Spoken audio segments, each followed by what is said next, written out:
अगर आपका टीवी चल रहा हो लेकिन स्क्रीन पर एक अजीब सा पानी का शेडो या वाटर ब्लर इफेक्ट नजर आए, ना कोई लाइन ना कोई ब्रेक, सिर्फ हल्की सी क्लाउडी इमेज या वाटर पैच जैसा दिख रहा हो, तो क्या टीवी का पैनल डेड है? क्या रिप्लेस करवाना पड़ेगा या ये प्रॉब्लम ठीक हो सकता है? दोस्तों, आज हमारे पास एक ऐसा ही केस आया TCL 43P635, जिसमें पैनल के अंदर पानी चला गया, जिसकी वजह से पिक्चर क्लाउडी सी नजर आ रही है। तो आज हम स्टेप बाय स्टेप इस प्रॉब्लम को सॉल्व करेंगे। अस्सलाम वालेकुम दोस्तों, मैं हूं आपका दोस्त काशिफ और आप देख रहे हैं टेक इन्फो EDU। आज हमारे पास एक इंटरेस्टिंग और ट्रिकी सा केस आया है TCL 43P635 गूगल टीवी का, जिसमें स्क्रीन ब्लर है। अब इसमें फॉल्ट मदरबोर्ड का नहीं, पैनल का है, और पैनल भी शॉर्ट नहीं है बल्कि पैनल के अंदर पानी गया हुआ है। अब यहाँ पर आपको ये नीचे वाली साइड पे क्लाउडी से पैचेस नज़र आ रहे होंगे और एक ये जो लाइन नज़र आ रही है आपको क्लियर और वाजे।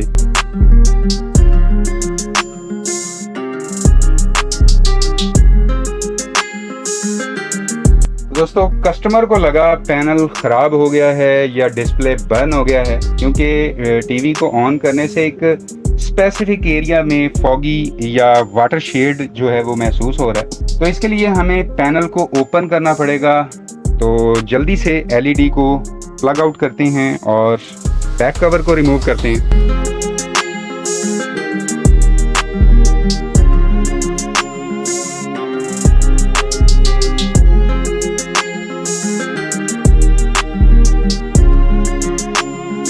वेरी केयरफुली पैनल के बैक कवर को रिमूव करते हैं।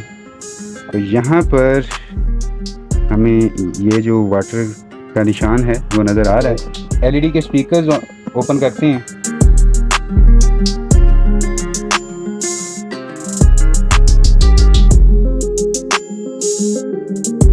जी तो दोस्तों, यहाँ पे आपको क्लियरली नज़र आ रहा है कि इसमें पानी गया है, लेकिन पैनल शॉर्ट नहीं हुआ, वाटर डैमेज ही है। और इस तरफ भी आप क्लियरली देख सकते हैं कि पानी के निशान हैं। तो हमें इसका पैनल रिमूव करना पड़ेगा। सबसे पहले motherboard, power supply, LVDS, FFC cables, ये सारा कुछ हम रिमूव करते हैं।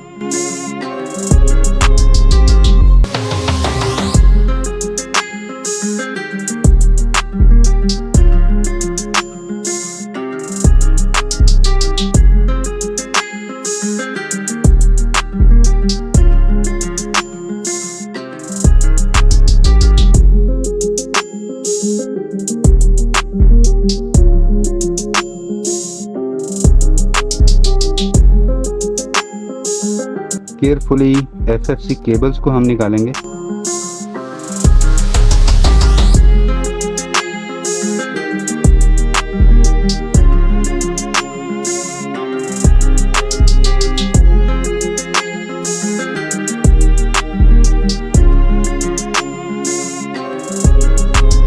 दोस्तों, पैनल का काम ज़रा ट्रिकी सा काम होता है, इसलिए बी केयरफुल।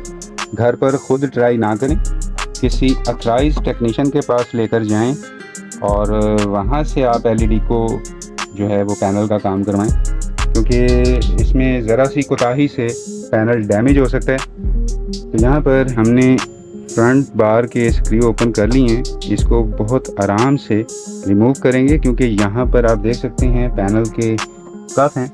ये पैनल बॉर्डरलेस पैनल है, आप देख सकते हैं, और इसको पेस्ट किया गया होता है। ठीक है, तो मैं इसे केयरफुली रिमूव करता हूं और रिमूव करके फिर आपको बताता हूँ। दोस्तों, यहाँ पर मैंने वेरी केयरफुली पैनल को रिमूव कर लिया। ठीक है, रिमूव करके मैंने यहाँ पे सेफ जगह पे रख दी है।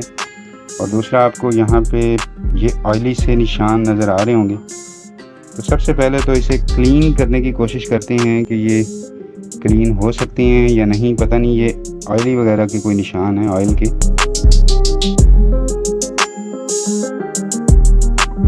दोस्तों, यहाँ पर मैंने इस डिफ्यूज़र को क्लीन करने की काफ़ी कोशिश की है, लेकिन ये क्लीन नहीं हो पा रहा। तो मैंने यहाँ पे ये न्यू डिफ्यूज़र डाल दिया और अब इसका जो पैनल है उसको फिट करते हैं और फिर आपको बताते हैं। दोस्तों फाइनली मैंने पैनल को केयरफुली पेस्ट कर दिया है, बिल्कुल प्रॉपर फिटिंग कर दी है। लेयर बाय लेयर डिफ्यूज़र और पैनल को केयरफुली वापस असेंबल कर दिए। तो अब हम इसकी जो फ्रंट बार है उसको फिट करेंगे। तो मैं इसे ज़रा थोड़ा सा क्लीन कर लूँ क्योंकि इसमें भी वाटर डैमेज के असरात हैं, तो मैं इसे ज़रा क्लीन कर लूँ फिर फिट करते हैं। जी तो दोस्तों यहाँ पे मैंने इसे अच्छी तरह क्लीन कर लिया है और क्लीन करने के बाद केयरफुली हम इसे यहाँ पे स्क्रू के साथ अटैच कर देंगे।